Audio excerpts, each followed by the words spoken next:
যে আউযুবিল্লাহ কোথায় পাঠ করব আর বিসমিল্লাহ কোথায় পাঠ করব। যেখানে যেটা পাঠ করার দরকার, যেখানে যেটা পড়ার দরকার সেখানে সেটাই পাঠ করতে হবে। বিসমিল্লাহির রহমানির রহিম বা বিসমিল্লাহ এটা পাঠ করতে হবে যেই কোনো ভালো কাজের শুরুতে, যেই কোনো বৈধ কাজ, যেই কোনো ভালো কাজের শুরুতে কি পাঠ করতে হবে? বিসমিল্লাহির রহমানির রহিম পাঠ করতে হবে।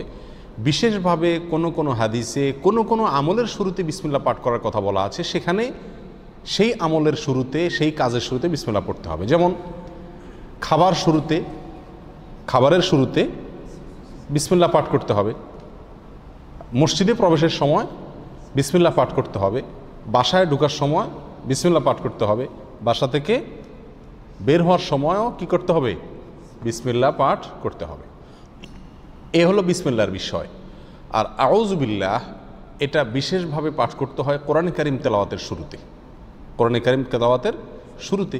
আর কোরআনে কারীম তেলাওয়াতের শুরুতে আউযুবিল্লাহ বিসমিল্লাহ উভয়টা পাঠ করব, নাকি শুধু আউযুবিল্লাহ পাঠ করব, নাকি শুধু বিসমিল্লাহ পাঠ করব, নাকি এক এক জায়গায় পাঠ করব?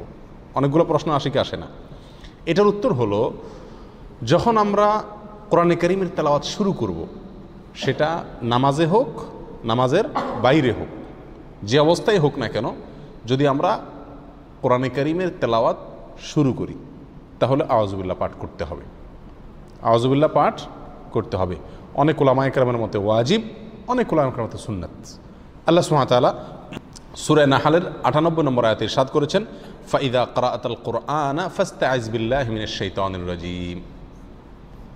সুতরাং যখন তুমি কোরআন পাঠ করবে তখন তুমি শয়তান, বিতাড়িত শয়তান থেকে আল্লাহর কাছে আশ্রয় প্রার্থনা করবে, অর্থাৎ আউযুবিল্লাহি মিনাশ শাইতানির রাজীম পাঠ করবে। এটা হলো যখন কোরআন তেলাওয়াত করবে।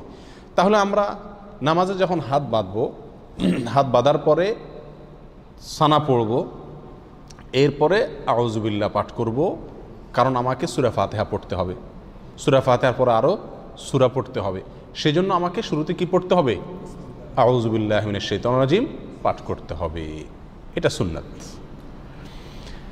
এটা হলো যে কোনো কোরআন তেলাওয়াতের শুরুতে। আপনি যে কোনো মজলিসে একটু কোরআন তেলাওয়াত করতেছেন, আপনি একটা কোরআন আয়াত কোনো এক জায়গায় তেলাওয়াত করতেছেন, এমনি কোরআন খুলে তেলাওয়াত করতেছেন, যখনই আপনি কোরআন তেলাওয়াত করবেন, সেটা নামাজে হোক, নামাজের বাইরে হোক, আপনাকে কি পড়তে হবে? আউযুবিল্লাহি মিনাশ শাইতানির রাজীম এটা পড়তে হবে। আমাদের দেশে বেশিরভাগ মানুষ আমরা কোরআন তেলাওয়াতের শুরুতে বিসমিল্লাহটা খুব গুরুত্ব দিয়ে পড়ি। মাশাআল্লাহ, বিসমিল্লাহ পড়ে কি করি? তেলাওয়াত শুরু করি। আউযুবিল্লাহ বেশিরভাগ মানুষ তেলাওয়াতের শুরুতে আমরা পাঠ করি না, অথচ তেলাওয়াতের শুরুতে বিসমিল্লাহর চাইতে আউযুবিল্লাহর গুরুত্ব বেশি। আউযুবিল্লাহ পাঠ করতে হবে। তেলাওয়াতের শুরুতে কি পাঠ করতে হবে? আউযুবিল্লাহি মিনাশ শাইতানির রাজীম পাঠ করতে হবে। সেটা আপনি সূরার শুরুতে পড়ুন, সূরার মাঝখান থেকে পড়ুন, এক আয়াত পড়ুন, আধা আয়াত পড়ুন, কোরআনের যে অংশই পড়ুন না কেন, যখন শুরু করবেন কি দিয়ে শুরু করতে হবে? আউযুবিল্লাহি মিনাশ শাইতানির রাজীম, এটা দিয়ে কোরআন তেলাওয়াত শুরু হবে। বিসমিল্লাহির রহমানির রহিম এটাও কোরআন তেলাওয়াতের সময় পড়তে হবে, কিন্তু কখন সেটা? বিসমিল্লাহির রহমানির রহিম কোরআন তেলাওয়াতের সময় পাঠ করবেন সূরার শুরুতে। কিসের শুরুতে? সূরার শুরুতে। সূরা তাওবা যেটা 10 নম্বর পারায় আছে, এই সূরার শুরুতে শুধু বিসমিল্লাহ নাই, সেখানে আউযুবিল্লাহ দিয়ে শুরু করবেন যদি ওখান থেকে তেলাওয়াত শুরু করেন। আর যদি আগে থেকে তেলাওয়াত শুরু করেন, সূরা মাঝখানে পড়ে, তাহলে কিছুই পড়তে হবে না, ঢালাওভাবে পড়ে চলে যাবেন। আর অন্য যে কোনো সূরার শুরুতে, কথার কথা আপনি নামাজের ভিতরে সূরা ফাতিহা শুরু করতেছেন, তাহলে সূরা শুরু, তাহলে এখানে আউযুবিল্লাহ পড়বেন, পরে আবার কি পড়বেন? বিসমিল্লাহ পাঠ করবেন। আপনি সূরা ইয়াসিন তেলাওয়াত করতেছেন, তাহলে ইয়াসিন ওয়াল কোরআনুল হাকিম পড়ার আগে আপনি কি পড়বেন? বিসমিল্লাহ পাঠ করবেন। আর সেই পাঠটা যদি আপনার একেবারে শুরু হয়, অর্থাৎ কোরআন খুলে ওটা শুরু করেন, তাহলে দুইটাই পাঠ করবেন, কারণ শুরুতে সেই হিসাবে আউযুবিল্লাহ, আবার সূরা শুরু সেই হিসাবে বিসমিল্লাহ। কথাটা কি বুঝাতে পারছি? আর যদি আপনি মাঝখান থেকে এক জায়গা থেকে খুলে পড়তেছেন, সূরার মাঝখান থেকে, তাহলে আপনার কি পড়তে হবে? আউযুবিল্লাহি মিনাশ শাইতানির রাজীম। বিসমিল্লাহ পড়া জরুরি না, যদি পড়েন পড়তে পারেন। কথা বুঝে আসছে? এ হলো আউযুবিল্লাহ এবং বিসমিল্লাহ কোথা আমরা পাঠ করব, তার একটি মোটামুটি বিস্তারিত বিবরণ। দোয়া দুরুদ পাঠ করার সময় আমরা কি বিসমিল্লাহ পড়ব কি না? অনেক দোয়া আমরা পড়তে হয় নাকি? সকাল সন্ধ্যার দোয়া জিকিরগুলো আছে, তারপরে খাবারের সময় জিকির আছে, দোয়া আছে, বিভিন্ন সময় কি আছে? অনেক দোয়া আছে। নবী করিম সাল্লাল্লাহু আলাইহি ওয়াসাল্লাম জায়গায় জায়গায় অনেক দোয়া শিখিয়েছেন। তো এই সমস্ত দোয়াগুলোতে, বিশেষ করে সকাল সন্ধ্যার দোয়াতে বা আল্লাহর কাছে এমনি দোয়া করছি যখন, তখন কি আমরা বিসমিল্লাহ আউযুবিল্লাহ পড়তে হবে কিনা? উত্তর হলো না। এই সমস্ত জায়গায় আউযুবিল্লাহি বা বিসমিল্লাহ পড়ার প্রয়োজন নাই। কেন?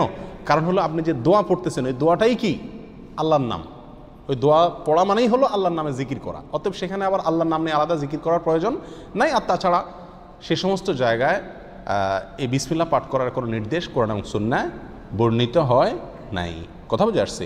কিন্তু এছাড়া যে কোনো বৈধ কাজ এবং ভালো কাজের শুরুতে কি পাঠ করতে হবে? বিসমিল্লাহ বলে শুরু করতে হবে। হাদিসে আসছে নবী সাল্লাল্লাহু আলাইহি ওয়াসাল্লাম ইরশাদ করেছেন, কুল্লু আমরিন যী বালিন লাম ইউবদা বিবিসমিল্লাহি ফাহুয়া আবতার ওয়া ফি রিওয়ায়াতিন ফাহুয়া আকতা। যে কোনো কাজ যদি তার শুরুতে আল্লাহর নাম নেওয়া না হয়, বিসমিল্লাহ বলা না হয়, তাহলে কাজটা অপূর্ণাঙ্গ থেকে যায়, ওটাতে বরকত থাকে না, কল্যাণ থাকে না। এই জন্য যে কোনো কাজের শুরুতে কি পাঠ করতে হবে? বিসমিল্লাহ পাঠ করতে হবে, যদি সেটা বৈধ কাজ হয় অথবা যে কোনো ভালো কাজ হয়। আল্লাহু আলাম।